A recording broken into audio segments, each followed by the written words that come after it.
म्हणजे बासरजवळ कडगंची आहे, त्या कडगंचीला त्यांचं गाव आहे आणि त्यांचे जे वंशज आहे सायनदेवांचे सरस्वती गंगाधर त्यांनी लिहिलेलं हे सरस्वती गंगाधर जे काय आहेत त्यांनी लिहिलेलं गुरुचरित्र आहे.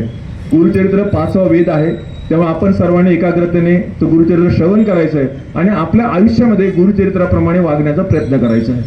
त्यामुळे आपल्याला या ठिकाणी वेळ घेत नाही, फक्त घेता आढावा घेतो कुठपर्यंत आलं ते.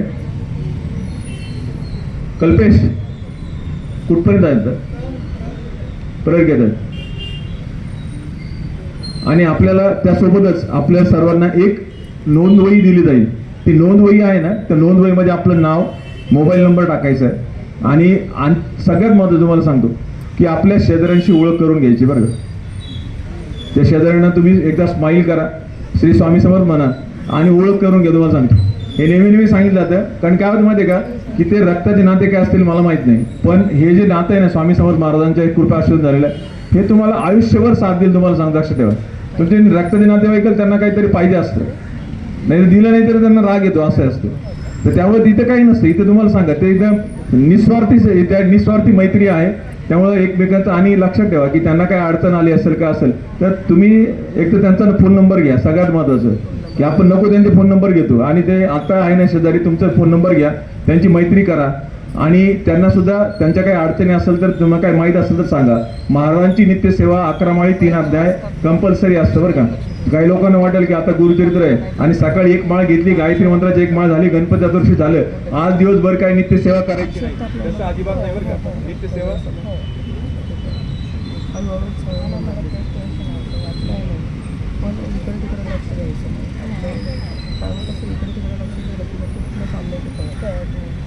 त्याच्यामुळे मग जे अक्षर आहे ना आपण पाहिजे अक्षर आपल्या डोळ्यासमोर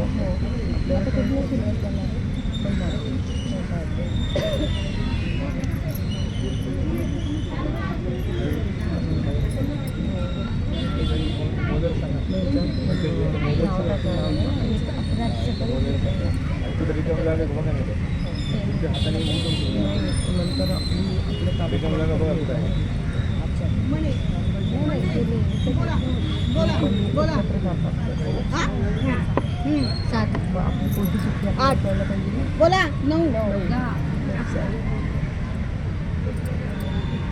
आपली पोटी आपल्याला नाव सापडते तर आपलं नाव असतं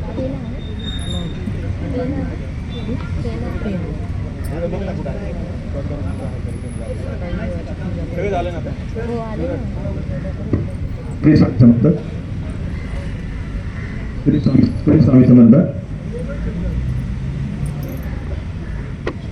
कुठे मग ते घेऊन येत ताईंना सांग.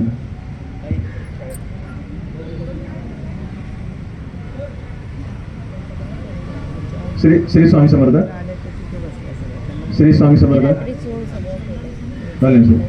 मग इकडचं वाचन सुरू करायचं.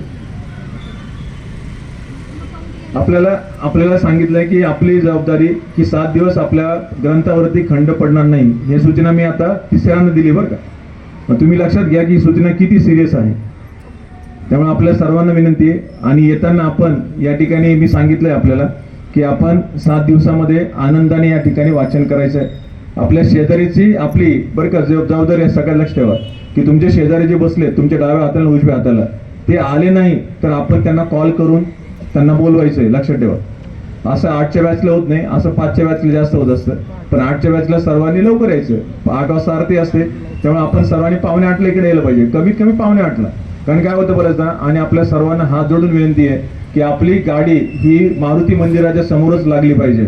आपण या ठिकाणी पुन्हा एकदा देशमुख काका आणि देशमुख ताई या ठिकाणी बसलेले आहेत आणि त्यांच्या सर्व फॅमिलीला या ठिकाणी पुन्हा एकदा आपण धन्यवाद देऊ की महाराजांच्या कृपा आशीर्वादाने त्यांनी या ठिकाणी जे काही सहकार्य त्यांच्याकडून होत आहे त्यामुळे आपण सर्वांना आपण या ठिकाणी विनंती आहे की आपण सर्वांना या ठिकाणी आपल्याला कुठे चप्पल ठेवायची आहे आणि आपली गाडी ही आपल्याला मारुती मंदिराच्या समोरच आपल्याला पार्क करायची आहे. मारुती मंदिराच्या समोर आपण गाडी पार्क करावी.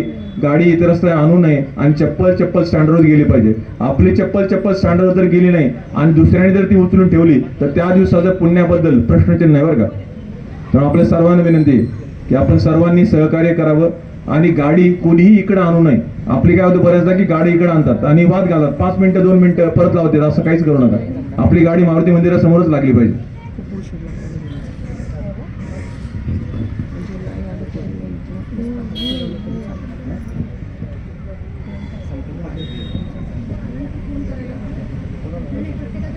तरी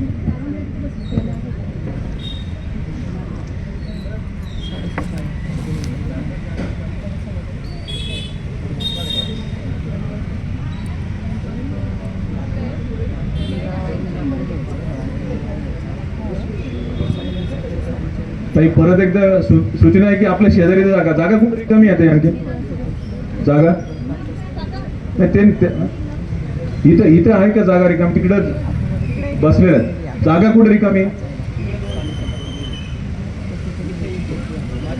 मग ते पाठीमाग आहे ना पाठीमागचे जे ताई आहेत ना त्यांना बसवा ताई ओ ताई तुम्ही दोघी जण इकडे बसा ना शेवटच्या दोघी जण ताई बसा ना तिकडं तुम्ही दोघी जणी उठून ताई तिकडे बसा बघा तिकडे जागा आहे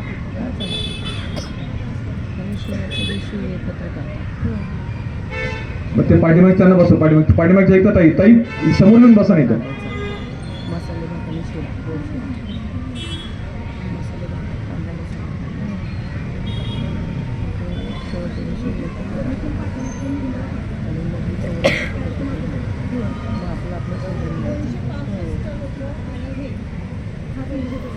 हा ठीक आहे म्हणजे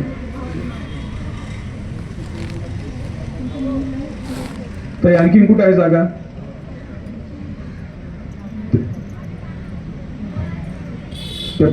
पाठीमागच्या ताई तुमच्या शेजारच्या तुमच्या हा त्या ताई तिकडे बसून घ्या ना हा नाही ते आहेत पण पाठीमागची तेवढी लाईन ती कमी ठेवा ताई मग ते काय ग्रंथ उचलून घेऊन जावा ग्रंथच फक्त घ्या पाठ नका उचलू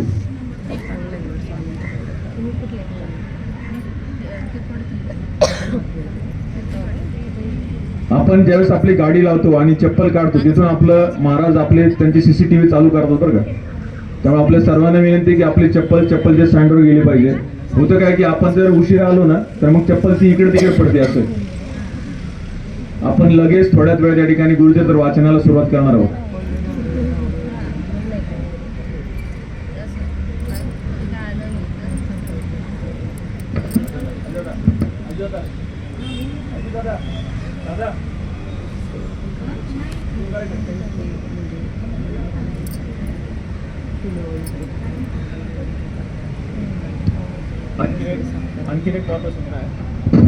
आणखीन एक महत्वाचं आपल्याला की या 7 दिवसामध्ये आपण महाराजांचा जप श्री स्वामी समर्थ महाराज जप परत गायत्री मंत्र जप महामृत्युंजय मंत्र जप नवर्ण मंत्र जप हा जास्त प्रमाणात आपण करायचा असतो तुम्ही आला ना त्या ठिकाणी चित्रगुप्ताची नोंद वही आहे आणि मला वाटतं बऱ्याच जणांना माहित असेल चित्रगुप्त कोण माहित आहे ना आपण जन्मल्यापासून रामनाम सत्यपर्यंत ज्यांच्याकडे सगळं आपला लेखाजोखा असतो ना ते म्हणजे चित्रगुप्त असतात त्यामुळं आपण या ठिकाणी आल्यानंतर त्या ठिकाणी आपण नोंद आपली आवर्जून करायची असते चित्रगुप्त स्वतः त्या ठिकाणी चित्रगुप्त आणि कुबेर हे 2 महत्वाचे सेक्शन विभाग असतात या गुरुचरित्र आणि